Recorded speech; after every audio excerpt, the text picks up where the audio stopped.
Please call the medic, this beat came to me on a stretcher. In the lab, I step to the mic and feel like I'm Dexter. I'm a man, dark world, but I'm still shining like treasure. Yeah, I got joy like ha ha ha. Wait, and I can't wear smiles, that's fake. Then I'm between love and strong. Hey, clock says no time for mistakes. Ring the alarm, sirens go off, but I'm calm. My life resides in his palm. Submit to my pops, respect for my mom. Honor them both, so my life will be long. Third time, get the charm of the third strike. Had to. What's going on, American truckers? Welcome to Trucking with Ole Snapper, and I am Ole Snapper. Welcome to the animated version of me. Hopefully y'all like this. I really enjoy doing these animated videos. If you dig them, hit that like button, hit that subscribe button. I appreciate it. Helps the video out. Doesn't cost a thing. It's all free. Anyway, we're going to talk about what you should be making in trucking right now. This is the end of 2023, going into 2024. How much should you be making as a company driver? We're not talking about owner-operators. We're not talking about the spot market. We're not talking about that. We're talking about company drivers and what you should be making as a company driver. I know when I first started in trucking, I always wondered, like, am I making what I should be making? Could I be making more? Am I being paid fairly? All that kind of stuff. And a couple companies I wasn't. I was well below what I should have been making. Could have been making a whole lot more. And I would hear drivers at other places sometimes making more money, and I would write it off. You know, maybe they're bragging or boasting, maybe they're lying. You know, there's a lot of that in trucking, right? We all know that. Used to be an old saying out here in trucking: how do you know a truck driver's lying? His mouth's moving. Truckers get bored. You know, egos get real big in a truck, so they're always trying to one up each other. You know, I make 70 cents, well, I make 80 cents, or I make 90 cents, well, I make $1, you know. And half the time it's BS, you know, but it is what it is. That's just trucking. Gotta dig through all the BS to try to find what's realistic. That's why when I started a YouTube channel, I didn't want to lead drivers the wrong way. I went the wrong way. I leased a truck one time at a really horrible company, following what other drivers were telling me, right? And really, they just wanted me to lease, and they wanted me to put their name down. You know, and it really messed me up. It made my time real hard for a few years there. It really messed me up. But that's my own fault too, because as soon as I got into it and saw it was messed up, I should have got right out of it. I didn't. I stayed, tried to make it work, talked to other drivers, trying what they claimed was working, trying to make it work. Could not make it work, period. It just didn't work for me. When it came to YouTube, it's like, I'm just going to say what it is. If I have a good day, I'm going to tell you I had a good day. If I had a bad day, I'm going to tell you I had a bad day. I'll tell you the things I like at wherever I'm working. You know, I've talked about a few different places I was working at or where I'm working at currently. I'll tell you what I don't like wherever I'm working. No place is perfect. No company is ever going to be perfect. In my opinion, you pick 3 things, you know, that you want. I know some of you may have seen the post that I did on the community page. You know, kind of asking, what do you look for out of a company? In my way I do it, in my opinion, is I pick 3 things. What are my 3 things that I would like to have out of a company? 3 most important things. If I can get 2 of them, I've got a really good company. I'm normally pretty happy. If I can get all 3, it's amazing, but I've never been able to get everything I want out of a trucking company. I know some of you out there may claim that you do, and good on you. I'm not coming there, but good on you, and hope you're happy. I'm really happy where I'm at most of the time. About 98% of the time, I'm generally pretty happy. Now, I do have times out here, even where I work at, where I'm like, the heck with this place. And it sucks, you know. It just depends on what's going on where I'm at and what, you know, what kind of things are happening. But let me get my ADD back in check and get back to what this video is about. What should you be making in trucking right now?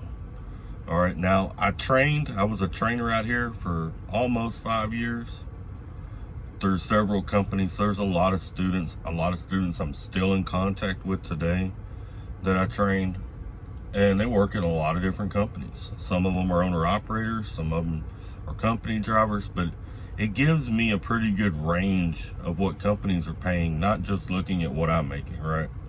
So I kind of keep an eye on the market and see about what companies are doing, and I get a pretty good grasp on it. because of that. There's a lot of students, and I talked to quite a few of them. Plus there's drivers I've made friends with over the years that I communicate with that work at different companies. But as a solo driver right now, and I'm talking for company drivers, and I'm not going to get into percentages because I don't deal with percentages. I don't work jobs that pay percentages, and I'll talk about why not towards the end of this video. But I'm not even going to talk about that. I'm talking cent per mile. Cent per mile on the bottom end right now is 60 cents for a solo driver with at least 1 year of experience. Now, if you got less than a year of experience and you're at a training company, you kind of got to bite the bullet. You're going to have to deal with whatever the training company's dishing you. I don't know any training companies that pay top pay. So, I mean, that's just that. But if you've got 1 year of trucking experience out here, 1 year, and you're making less than 60 cents per mile, you are being underpaid. Now, that don't mean you're going to be able to walk in the office and say, hey, I should be making 60 cents a mile, or I should be making 65 cents a mile. They're probably going to tell you, yeah, okay. They're not going to give it to you. However, the company's set up is how the company's set up. If you want more money, you're going to have to go to a company that pays more money. I mean, that's just that. And I know some people out there will use this old adage, man, it's something that's been in the industry for years, and they'll say, yeah, I might be making 48 cents a mile, but I'm getting a lot of miles. Okay, all right. Who says you're not going to get a lot of miles at 60 cents a mile? Because I used to think that same thing. I used to have that same train of thought. And when I jumped and I went to a company that paid a lot more per mile, guess what? My miles didn't drop. They were the same. And the whole time I could have been there making that money running those miles. And let's just say you do go to a company that pays more per mile, and let's say you do run less miles. You're still going to make the same amount of money doing less work. So either way, it works itself out. That train of thought just doesn't make sense. Okay? It's not a good excuse. It's just an excuse. That's all it is. And excuses are like assholes. Everybody's got one. It doesn't matter. Let's just be real with it. 60 cents per mile. Now I make 70 cents where I'm at. I would say 70, 75 is probably top end. There are a couple companies out here paying 75. I don't know of any paying more than 75 cents a mile. But 75 is about top end. 60 cents is the bottom end. Okay? 70, I'm very happy with what I make, and I make pretty decent money. All right, now we're going to get into another part of this. All right, maximizing your money out here. And this is a question that when you talk to recruiters, you really need to ask. How do they pay? Do they pay hub miles? Do they pay odometer miles? Do they pay zip code miles? Do they pay practical miles? All right. That's something you need to know. Zip code miles is the worst possible way you can possibly be paid. You know, they got this Rand McNally, I forget what the technical term of it is. And if you're watching this video and you know the technical term, please drop down in the comments and put it in there for me, please. I'd sure appreciate it, because it's slipped my mind at the moment. But they got like this Rand McNally zip code mileage chart bullcrap. It's bullcrap is what it is. Basically, you're working for free on the beginning of the load and end of the load. That company that's running that load, they're getting paid the same amount of money. Here's what trips me out. I might be on a backhaul, and I'm sitting in a dock picking up a backhaul, going back to one of our plants. There's a Warner truck right next to me, loading or unloading, right? I'm making 70 cents per mile. He's making less than I'm making per mile if he's company. And then I'm getting paid on the odometer. He's getting paid zip code. This load is paying both of us the same amount of money. His company's just keeping more of the profit. That's all that is. What you allow will continue. If you allow yourself to work for companies like that, that's your own fault.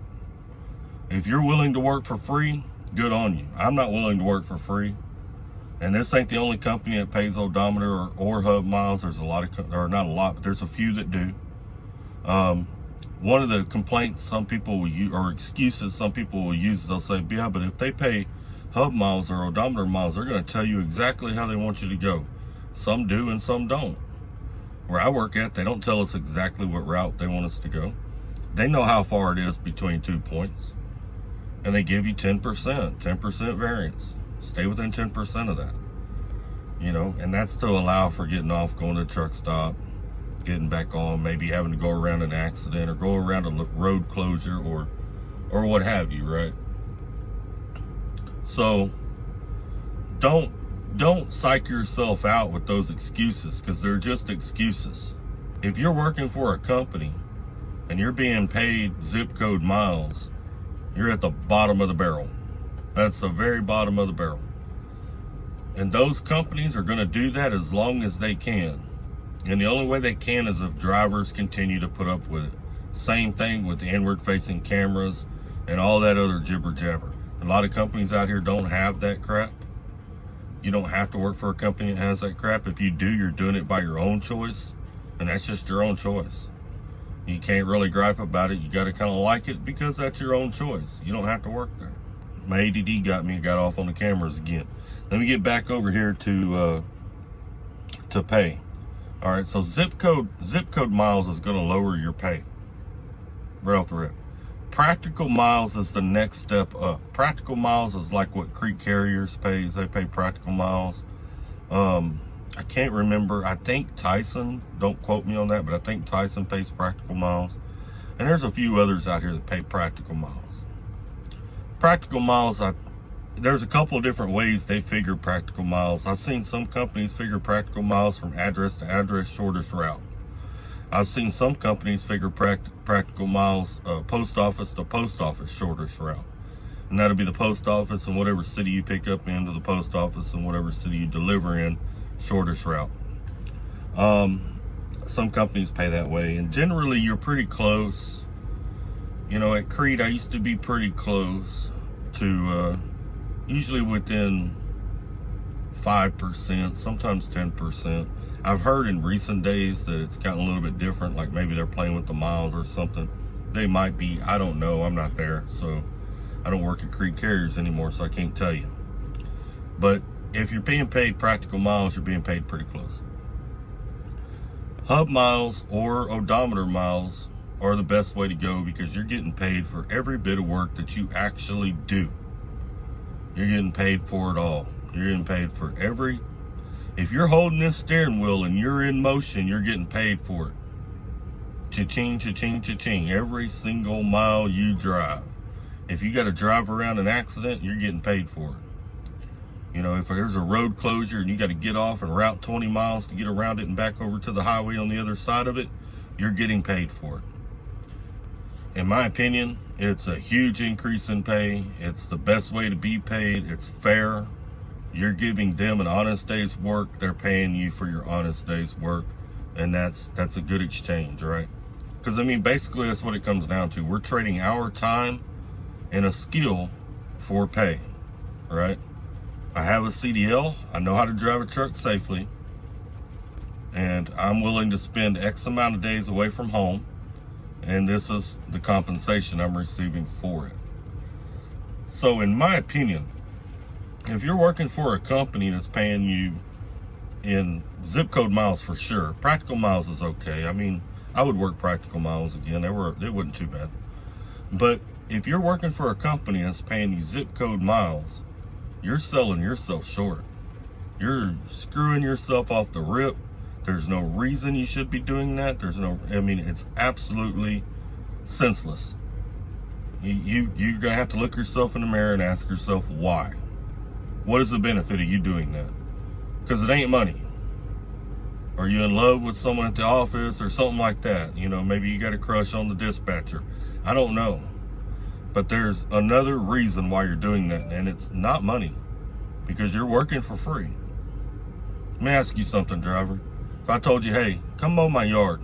You'll mow my front and back, but you're gonna mow the front for free, and I'll pay you for doing the back. What would you tell me? I can't even hear you right now, but I know you'd say, hell no, you're crazy. You done lost your mind. I'm not doing that. Why would you come out here away from your family away from your loved ones, away from your kids, away from your friends, and then work for free. Why not come out here and make the most money that you can possibly make for doing the job? Who cares about the speed of the truck? Who cares if the truck's purple, orange, green? Who cares if it's long nose, short nose? To me, none of that matters. I'll drive around in a Barney mobile that's flashing purple lights if you're paying me. I don't care. It doesn't matter to me. All that materialistic stuff is stupid. You know, when I see drivers, you know, I'm not working for a company unless they got a hood truck. Well, you go get that hood truck. I know a couple companies out here that'll put you in a hood truck, pay you 40 cents a mile to run that hood truck. You want to do that and then wonder why you can't retire when it comes time to retire and you're working your whole life because you wanted to look like a duck going down the road? That is your business and your decision. But it's not the smartest business decision you can make in your life. You can do well. And drivers, I'm not trying to knock you, not trying to put you down. I'm just saying you can do better if you're working for one of these companies like Warner or Stevens Transport. These companies that pay zip code miles and pay a low mileage, they're getting you two different directions. And the only reason it's continuing is because you allow it to. So to summarize, you should be at least 60 cents a mile, at a minimum of 60 cents a mile if you're being paid mileage. And you should be being paid practical miles or odometer or hub miles.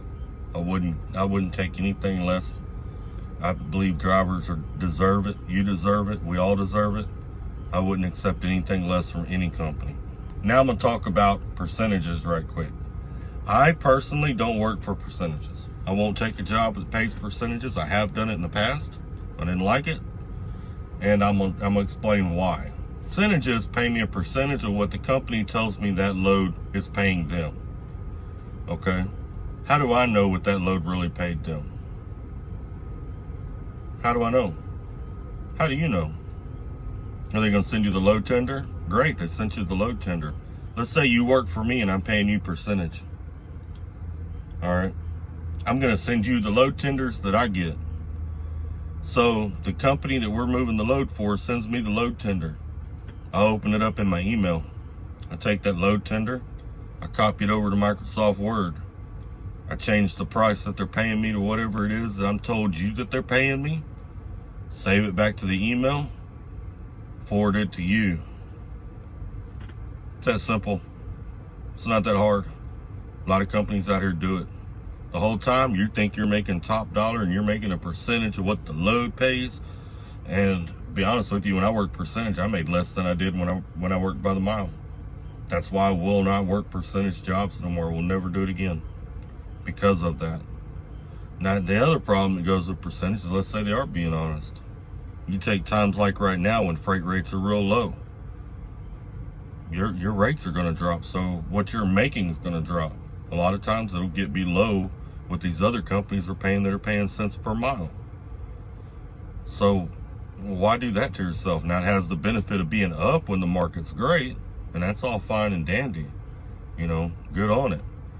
But I don't trust the process. I don't trust companies, and I would never trust a company to be honest with me about what they're being paid to haul that load. That's my own personal preference, and that's why I do not work percentage jobs. If you work a percentage job and you make a good living and you're happy with it, that's all that matters. Different strokes for different folks. Well, I'm gonna close this video out. Y'all take care, stay safe, and keep trucking. Please call the medic, this beat came to me on a stretcher. In the lab, I step to the mic and feel like I'm Dexter. I'm a man, dark world, but I'm still shining like treasure. Yeah, I got joy like ha ha ha. Wait, and I can't wear smiles, that's fake. Then I'm between love and strong. Hate clock says no time for mistakes. Ring the alarm, sirens go off, but I'm calm. My life resides in his palm. Submit to my pops, respect for my mom. Honor them both, so my life will be long. Third time, get the charm of the third strike.